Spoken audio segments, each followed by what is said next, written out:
Chapter 26. Alpha to Control, over. Sarah stood outside the trauma center hallway. She had grown tired of the doctors. The two CDC docs were practically in shock, and the trauma surgeons were most definitely in shock. None of them spoke, and they all huddled together like frightened children. Dr. Mathis, at least, seemed to be coming out of it. Maybe he'd bring his partner out of it, too. She had no such illusions about the rest of them. When Perkins' voice issued from the radio, she was not only happy for the distraction, but relieved. It had been a while since their last report. Control, go. We have no one. I repeat, no one in the main basement area. Whatever happened here, we missed it. Over. She swallowed. Any sign of the creature? Over. None, but it left a hell of a mess down here. And we think it got out. Over. She frowned. The hell you mean it got out? Pause. She imagined Perkins glaring at his mic and trying to find the words to explain just what the hell was going on. He sounded flustered, and that made her nauseous. Perkins and Givens didn't get flustered. Even when someone was shooting at them and it didn't seem like they could get out of whatever mess they were in, the pair were always calm and deliberate. Boss, this thing was in here, and there's no way it could get out, except the drain. Over. She blinked. The drain? What drain? Over. Pause. When he spoke again, Perkins sounded sheepish. The autopsy room, boss. It has a big drain in the floor. I guess to catch any excess liquid that rolls off when they're cutting up stiffs. We heard a gurgling noise before we got in here. Sounded like something flowing through it. But the room is bone dry. Over. Her head hurt. This made no damned sense. Alpha, are you sure you checked the entire basement? It has to be there somewhere. Over. We're sure, boss. It's not here anymore. There was another pause. I don't know where that pipe leads, but if that's where it went, it'll pop up somewhere else. I think it can, turn itself into liquid? Over. She turned in a slow circle and looked through the glass and into the trauma theater hall. Dr. Mathis was talking to Harold, the two of them seeming locked in a pretty serious conversation. Alpha, when you saw the video of the attack, just what the hell did you see? Although Perkins described it in less than colorful terms, she got the gist. She told her team to hold and opened the door. Mathis and Harold looked up at her. This thing. It was liquid. The two doctors blinked at her, and then at one another. Okay, said Harold. And? My team believes it has returned to that state. Harold and Mathis shared another glance. Mathis pulled himself up and stood a few feet away from Sarah. It gestated inside the patient, consumed her, and maybe when it had finished, becoming, the thing went looking for more food. Like my team, Harold said in a dead voice. Sarah glanced at the CDC team lead and then back at Mathis. Okay, so it was liquid to start with, but it changed state. Yes, Mathis said. At least I think that's right. What we saw in the hall was... He paused, his eyes staring off past her face as if he was reliving the moment. After a few seconds, he seemed to find himself again. What we saw in the hall, Lieutenant, was an amalgam. That's the closest word I have for it. Amalgam? What do you mean? For the first time since the conversation started, Harold finally looked engaged and awake. He means it's a new life form, something that has properties of both liquid and solid. Perhaps it can partially transform into either while remaining whole. A short bark of unhappy laughter escaped her mouth. Just hope like hell it can't transform into a gas, or we're totally fucked. Sarah shivered at the thought. So this amalgam can shift between the two states? That said, it could do something like flow down a pipe? The two doctors nodded in unison. Harold wiped a bead of sweat on her forehead. If it can transform into liquid, I assume it can do whatever liquid can. Same while it's a solid. There's probably some intermediate state between the two, but I'd be hard-pressed to describe what that might be. Conjecture, Mathis said with a grin. All conjecture. No proof. Just theory. And that's pretty much all we have. The pit of Sarah's stomach churned with acid. The thing had fed and grown larger after it consumed all the people in the ER. If it had found another meal in the basement, there was no telling how large it was now. What does it want? She asked the scientists. Mathis rubbed his temples as if he was getting a headache. Hard to say. This thing is, well, like nothing we've ever seen or theorized about. But in our experience, all life wants to grow and live. Live being the important part, and it will do whatever it has to in order to continue doing so. I know it's all theory, Sarah said. But how much energy would it take for it to make those state changes? Harold shook her head. God, I can't even imagine. For it to keep doing what it's been doing must require a tremendous amount of energy. So it's going to be very hungry. Probably, Harold said. And then it's a question of what matter it... Her voice trailed off.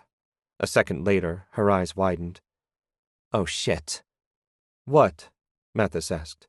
I see what you're getting at, Lieutenant. Sarah's skin broke out in goose flesh. I was afraid you'd see it, too. What are you talking about? Mathis asked, his voice sharp and impatient. Harold nodded at the SWAT commander. She thinks it's going to be hungry for biological matter. Mathis blinked, still not getting it. Richard? Harold said with incredible patience. It's hungry for us. Mathis stared at her for a moment, and then put his head in his hands. Shit. Are you saying it went down a pipe? Like into the building's plumbing? Sarah pursed her lips. That's what my men are saying. Lieutenant, Harold said, we need to know where that pipe leads. Sarah nodded. And fast. Chapter 25. Even inside the relatively soundproofed security room, they heard the screams. Both Givens and Perkins raised their rifles instantly. The two security guards whimpered and clutched themselves as they looked for somewhere to hide. Perkins tapped his mic. Alpha to Control, over. Control, Celian's voice replied. There are screams coming from the other side of the basement. Please advise, over.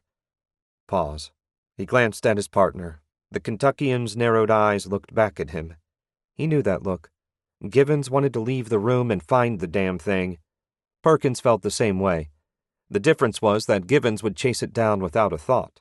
Perkins needed to keep his partner on a leash, at least until they figured out what they were facing. Alpha, you are a go to investigate. Do not engage. I repeat, do not engage without backup. Let us know what we're dealing with and evacuate any civilians you can. Over. Acknowledged, Control. Out. Perkins waved a finger in the air and Givens nodded. He looked at the two security guards. Do you have better weapons than those little pistols? Max looked up at him and blinked. The SWAT sergeant rolled his eyes. Just answer the goddamn question, man.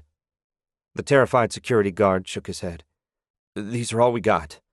Perfect, Givens muttered. Okay, Perkins said. Stay here. Don't let anyone through that door unless it's us or members of our team. Understood? Max nodded. And, Givens drawled, you shoot through that fucking door again and I'll shoot back. Max gulped. Yes, sir. Givens nodded and then faced the security room's door. We'll be back, Perkins said. He gestured to his partner, and Givens swung open the door. Perkins' rifle pointed at the threshold. The twilight gloom awaited them. Perkins and Givens crouch-walked from the room and into the hall. They closed the door behind them. Max rose from his seat and practically ran to the door. He locked it and then stood with his back against it. Carter, eyes wide with terror, hugged himself. Are we safe? The younger guard asked. No fucking way, Max said. But we're safer than they are. Their strong LED beams bounced off the glistening concrete floor, illuminating tiny divots that pockmarked the surface. Whatever passed through here was heavy, and its legs sharp enough to dent the concrete. Perkins followed Givens through the darkened hallway and to the apron connecting the two buildings. Givens' rifle light shone down the hall. Up ahead, security lights broke through the gloom. metal shining in the dim spotlight cast by the nearest one. Givens raised a fist for a heartbeat, and then pointed ahead. He didn't look back to see if his partner received the message. He lowered into a crouch and duck-walked forward through the apron and into the hospital's main basement area, Perkins following close behind and to the left. The two men continued walking, their eyes flicking around the area, including the high ceiling, searching for targets. When they reached the area with the metal, Givens knelt down. Perkins didn't follow his partner's movements with his eyes. Instead, he continued checking for hostiles. Then he saw a wrecked and smashed door beneath the sign that read, Morgue.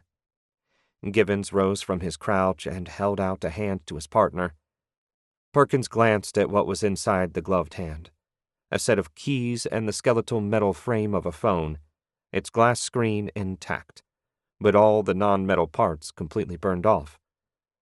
Perkins reached out, grabbed the parts, and shoved them into one of his pockets while Givens took up position to cover them. He looked over his partner's shoulder and saw a similar pile of metal not too far ahead. It had been here. It had killed. He tapped Givens on the shoulder and pointed to the morgue. Givens nodded curtly and crouched again. Perkins waited for his partner to move a few steps before taking up position behind him and to the side. The staggered formation moved as one to the morgue door. Perkins kept swiveling his head, making sure nothing was behind them or going to come at them from the deep nest of shadows. Givens was in bloodhound mode, his rifle pointed before him, eyes and body completely focused on a possible threat coming at them from the morgue. Adrenaline surged in Perkins' bloodstream. The air was thick with the smell of rot and burned flesh. Mind over matter, he thought to himself. Mind over fear. Just as when they were knocking down doors in Iraq, he forced himself to go forward, step by step. There could be someone with a rifle in that hallway, or the creature, but he and his partner had to keep going. It was their job. It was what they lived for. But that didn't mean he wasn't afraid. Quite the opposite. Perhaps the biggest difference between him and Givens was that his partner just plain didn't give a damn. He'd been born in a shithole, beaten by a drunk father, and somehow managed to escape it all. In Givens' mind, he was already living on borrowed time. The man knew the bill would come due at some point and had told Perkins as much. The only question for him was when. Perkins hoped it wasn't today. He had his own bill to pay, hopefully a long time down the road. Perkins did his best to push the thoughts away and focus, but the voices of worry and fear made it difficult. Finally, he managed to replace them with Celian's face. The headstrong woman had saved an entire squad, risked her life to make up for a commanding officer's fuck-up, and refused to give up. His lips twitched into something like a grin.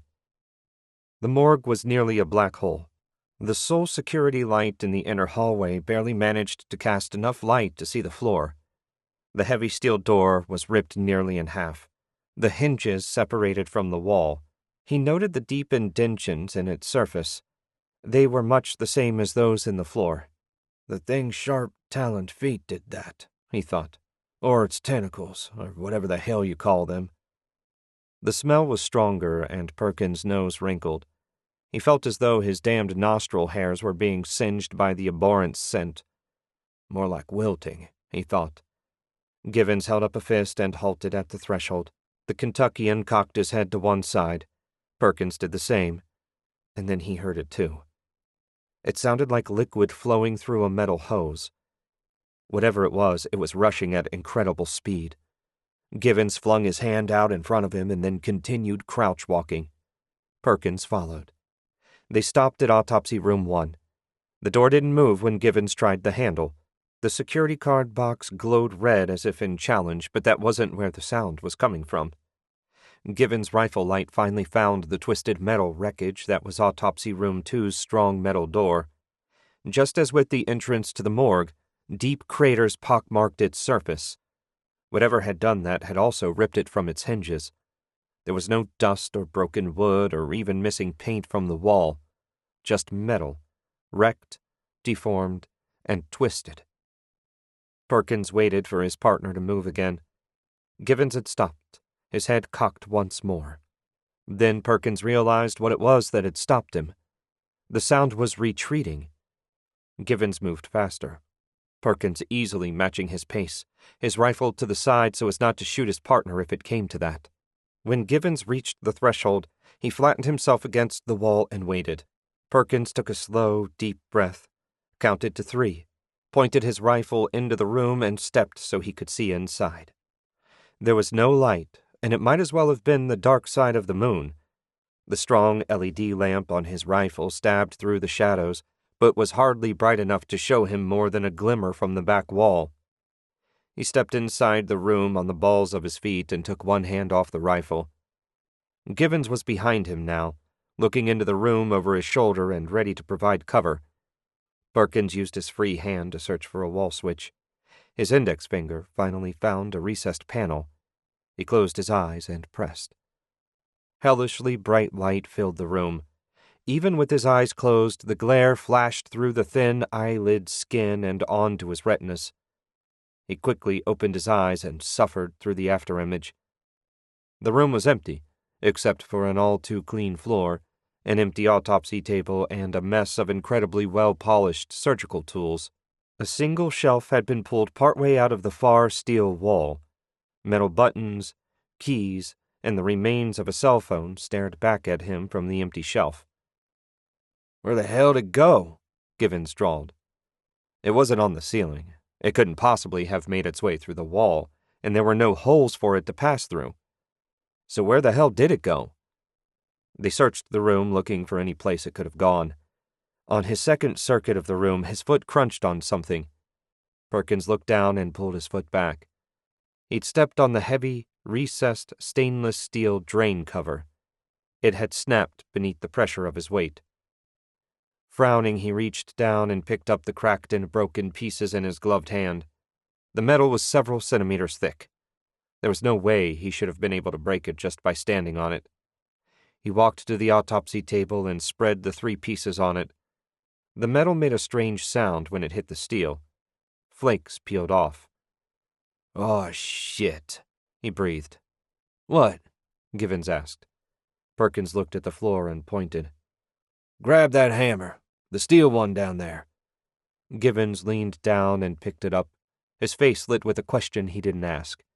He handed it to Perkins without a word. He stared at it for a moment. It felt solid, heavy. He cocked it backward in his fingers and then brought it forward down on the autopsy table. The outer metal shattered as if it was glass.